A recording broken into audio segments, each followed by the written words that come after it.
Nos quase 136 anos de República, muitas anistias beneficiaram golpistas que depois voltavam a atacar a democracia com mais força. A decisão inédita do STF colocou um fim a esse padrão de impunidade. Jair Bolsonaro foi condenado à prisão com 5 militares e 2 delegados por liderar uma organização criminosa. Dano qualificado contra o patrimônio da União. Matei! Deterioração de patrimônio tombado. Tentativa de abolição violenta do Estado Democrático de Direito.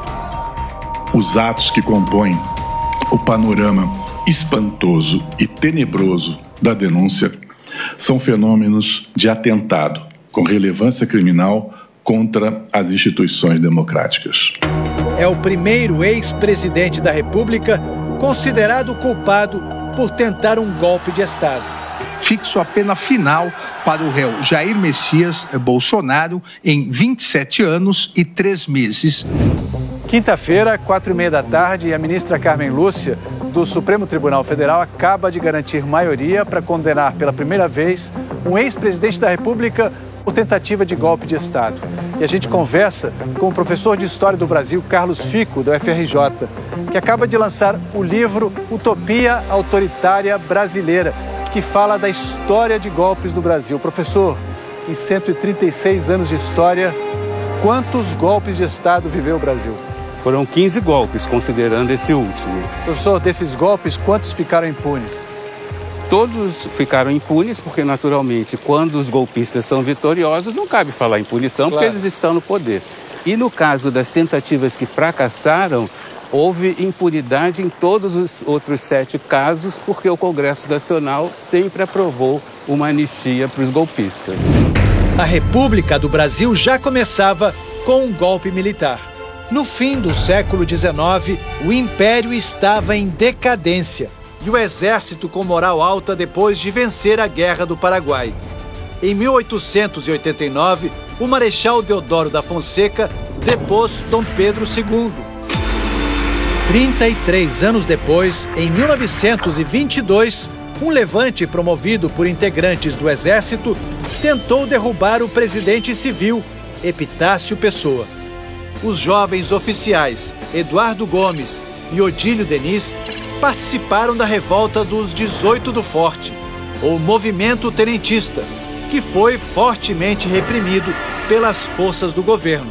Ainda assim, nenhum revoltoso foi punido. É certo que quando há essa sucessão de anistias de não punição de militares golpistas, isso é um estímulo para o ativismo militar em geral. Em 1930, o preço do café despencou por causa de uma crise mundial. E o tenente Eduardo Gomes, que fracassou em 1922, voltou a participar de um levante. Desta vez para derrubar o civil, Washington Luiz. O golpe se consumou e Getúlio Vargas virou presidente.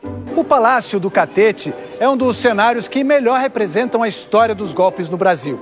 Em 1930, o presidente Washington Luiz foi derrubado num golpe de Estado que impediu a posse do seu sucessor eleito, Júlio Prestes. Candidato derrotado nas eleições, Getúlio Vargas assumiu aqui, caçando a maioria dos governadores, fechando o Congresso, as assembleias legislativas estaduais, as câmaras municipais.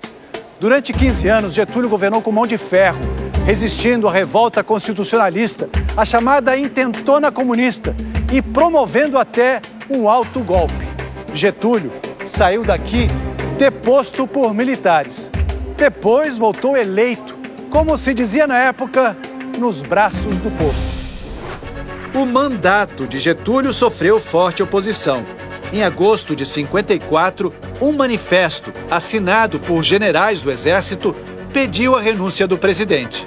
Entre os generais estavam Castelo Branco, Costa e Silva, Henrique Lott e o agora brigadeiro Eduardo Gomes. Em vez de renunciar, Getúlio Vargas se suicidou. Um ano depois, Juscelino Kubitschek foi eleito com 36% dos votos. Mas a oposição formada por muitos militares questionou a vitória, já que ele não tinha conseguido maioria absoluta. Juscelino só assumiu com a ajuda de uma intervenção de outra ala militar, chamada de contragolpe, comandada pelo general Lott e Odílio Denis, golpista anistiado de 1922 e agora general do Exército. Veio o golpe de 64. Odílio Diniz e Eduardo Gomes, nunca punidos, tinham sido promovidos a marechais e participaram da deposição de João Goulart, eleito democraticamente. 2 generais que tinham assinado o manifesto contra Getúlio se tornaram presidentes militares. Primeiro, Castelo Branco, depois Costa e Silva. Para o professor de Direito da Fundação Getúlio Vargas de São Paulo, Oscar Vilhena, a sensação de impunidade ao longo da história pode explicar, em parte, o comportamento dos condenados esta semana por golpe de Estado. No Brasil, dar golpe sempre foi algo muito barato. Ou seja, como nós temos uma tradição, seja de impunidade em relação àqueles que estão no poder, seja de anistiar aqueles que tentaram e foram mal-sucedidos, né? O fato é que eles não tiveram qualquer constrangimento em deixar uma trilha de provas do atentado à democracia, do atentado ao Estado de Direito que estavam realizando. O ex-presidente Bolsonaro, capitão da reserva, foi considerado líder da organização criminosa e recebeu a maior pena, 27 anos e 3 meses. Depois, o general Walter Braga Neto, ex-ministro da Defesa, ex-ministro-chefe da Casa Civil e candidato a vice-presidente na chapa de Jair Bolsonaro em 2022. Almirante Almir Garnier, ex-comandante da Marinha. Anderson Torres, ex-ministro da Justiça e ex-secretário de Segurança Pública do Distrito Federal. General Augusto Heleno, ex-chefe do Gabinete de Segurança Institucional. General Paulo Sérgio Nogueira, ex-ministro da Defesa. E Alexandre Ramagem, ex-diretor da Agência Brasileira de Inteligência e deputado federal. Esses devem cumprir penas em regime fechado. Mauro Cid, ex-ajudante de ordens de Bolsonaro e delator do processo, recebeu a pena de 2 anos de prisão em regime aberto, em razão do acordo de colaboração premiada. A ministra Carmen Lúcia deu o voto que selou a condenação dos golpistas. O 8 de janeiro de 2023 não foi um acontecimento banal, depois de um almoço de domingo, quando as pessoas saíram a passear.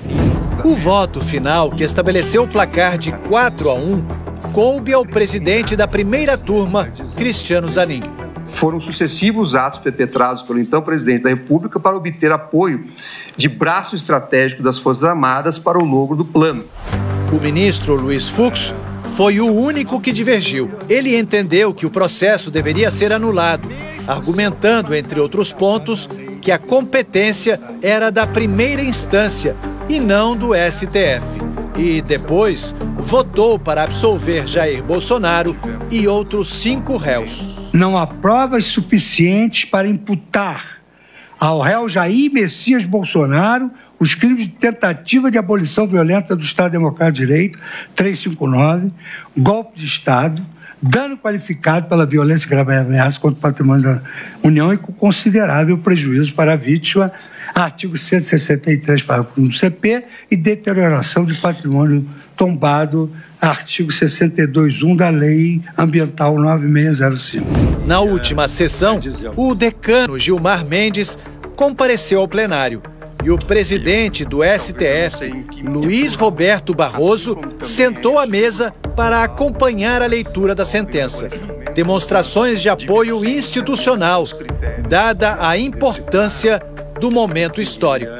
O que fica é a percepção de que alguma coisa mudou no Brasil. Pela primeira vez está havendo a punição de golpistas, muito especialmente de militares golpistas, e é preciso lembrar, inclusive agora, sendo condenados a penas superiores a 2 anos, eles ainda passarão por um julgamento de honra no Superior Tribunal Militar. Os especialistas lembram que outros países da América Latina, como a Argentina e o Uruguai, já puniram militares acusados de tortura e de liderar regimes de exceção. No ano em que o Brasil completou 40 anos de democracia, a decisão do STF inaugurou um novo capítulo na história do país: o fim da impunidade a golpistas. Nós temos visto essa onda afetar os regimes na Turquia, na Hungria, na Polônia, na Venezuela, né? Na Rússia anteriormente. Então, em todos esses países, a democracia entrou num processo flagrante de erosão. Tá? E, nesse sentido, a tentativa de colocar o Brasil num processo de erosão foi interrompida. Isso é muito positivo. E é isso que os meios de comunicação e os grandes meios jornalísticos ao redor do mundo têm destacado. O Brasil é um exemplo. O Supremo tem o prazo de até 60 dias para publicar o resultado do julgamento. Não há mais possibilidade de recursos para questionar a sentença, o que só seria possível se 2 ministros tivessem dado votos divergentes. Mas as defesas têm 5 dias para apontar contradições ou tirar dúvidas sobre a decisão. Os réus devem começar a cumprir as penas até o fim do ano, mas só depois que todos os recursos forem julgados pelo STF. Não há um julgamento das Forças Armadas. Quem conhece que o Brasil tem 9.000 quilômetros de litoral, do Oiapoque ao Chuí, que o Brasil tem 17.000 quilômetros de fronteira terrestre, pode achar que existirá a indeclinável soberania nacional sem Forças Armadas fortes. Eu acho que o Brasil só vale a pena porque nós estamos conseguindo ainda manter o Estado democrático de direito e todos nós, com as nossas compreensões diferentes, estamos resguardando isso e só isso, o direito que o Brasil impõe, que nós, como julgadores, façamos valer.